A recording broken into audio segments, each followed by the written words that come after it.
Joining us, an architect of the Affordable Care Act, Dr. Ezekiel Emanuel, Vice Provost of Global Initiatives at the University of Pennsylvania.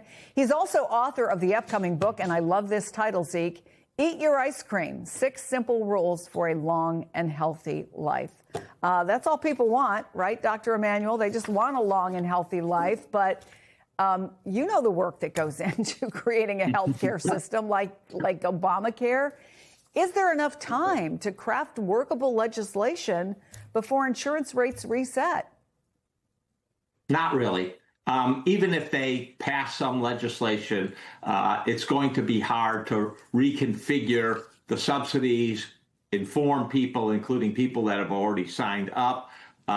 So it'll be a bit of a mess if they pass something. But what's quite clear is, we passed the Affordable Care Act in 2010. We dramatically increased by more than close to 25 million people who got insurance, brought the uninsured rate down to 8%, sort of plateaued healthcare costs. The Republicans have never had a proposal in those 15 years. They, as President Trump famously said, had a concept of a plan, but no plan. And the reason they can't agree is they don't have a plan. They don't know what they don't like about the Affordable Care Act, except that it was passed by President Obama.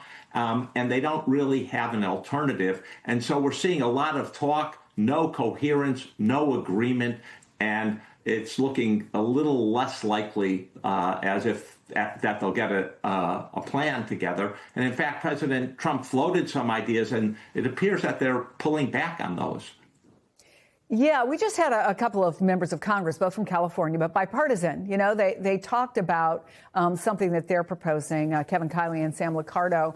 Some of the things that have been talked about include a 2-year extension. There would be some limits depending on your income.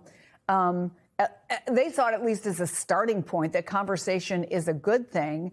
But you know how many things can get in the way in a normal administration. This is not an administration that has put forward a clear and consistent plan. So what are people supposed to do now? Well, I would urge people to sign up for health insurance. You don't want to spend a year without health insurance. Any single visit to the emergency room, or God forbid, some tragedy, whether it's a new diagnosis of cancer, a heart attack in someone, or an accident, it's worth tens of thousands of dollars. I think this idea of we're going to not subsidize people over 400% of the poverty line, we're going to do a 2-year extension and then come back for a full bill, or a more thoughtful bill. It's a reasonable approach if we could get there. But I do think what you're seeing is a lot of Americans really are feeling the pinch of healthcare costs. And we need a much more comprehensive view of healthcare affordability. Because even if we pass or maintain the enhanced exchange subsidies, that only covers 24 million people. It doesn't cover 300 million other people who are also feeling the pinch of higher healthcare costs, especially those who have employer-sponsored insurance. And so I think we need a more comprehensive approach. And to be honest, we haven't been discussing that and have not been sort of looking at various proposals that can get you there. I do think that's an important approach, thinking more comprehensively about healthcare affordability.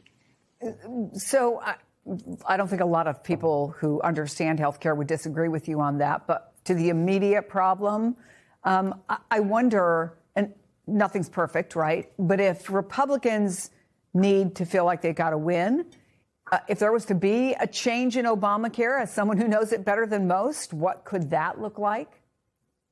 Well, I think there are some simplifications that can happen. We have a lot, we have the exchanges, Medicaid, Medicare. I've argued that let's simplify them.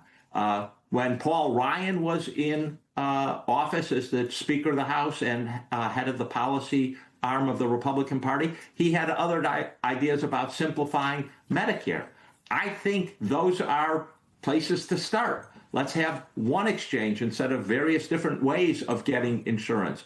Let's simplify Medicare so you don't have Part A, Part B, Part D, but you have one comprehensive insurance product with one deductible and such. I think there are ways of thinking about this, but you can't do it with a gun to your head in 15 days.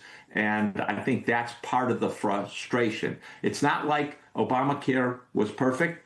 And everyone knows you put into place something 15 years ago, you have to tweak it, you have to update it. And we really haven't done that as a country. No business would say, oh, we're going to have a strategic plan and we're not going to revise it in 15 years. That just doesn't make sense. And unfortunately, because of the politics, we haven't had a good revision of Obamacare. Well, there is one plan that a lot of Republicans do appear to be coalescing around, and that is send money directly to consumers instead of health insurance companies. I mean, whether it be in direct checks or putting it in a health savings account. They say that could lower costs. What do you make of that idea? False. That will not lower costs, in part because you give people, imagine, we're going to give you some money and we're going to let you negotiate with the insurance companies, or we're going to let you put it into health insurance. Well, one of the things we know that is if fewer people sign up for health insurance, the premiums will actually go up even further. The smaller the pool of people getting health insurance, the higher the premiums. And I don't know anybody who wants to either battle with their hospital or battle with an insurance company on paying the bills. That's just not the way that you're going to get the best deal. So the idea that brings costs down, that's someone's rhetoric, but it's not reality. And just to get a preview of your book, I can have ice cream on my pumpkin pie on Thursday? Yeah. Okay. As long as it's good ice cream and you don't make it an everyday event. Ice cream is actually good dairy for you. It's got sugar, of course, but it's actually good in the dairy side, and it's been associated with lower type 2 diabetes and other advantages, including sharing it with your family, which is good for social activities, also good for your health care. See, I have a kind of a motto I live by. I try not to eat or drink anything that isn't delicious. So I promise it'll be good ice cream. Dr. Ezekiel I think that's Emanuel. actually important. I think trying to go through life self-denial to live longer that's part of the theme of the book, that you can't keep that up and it's not a good life. You know, you want to lead a good life. You're not here forever. You're here for 75, 85 years.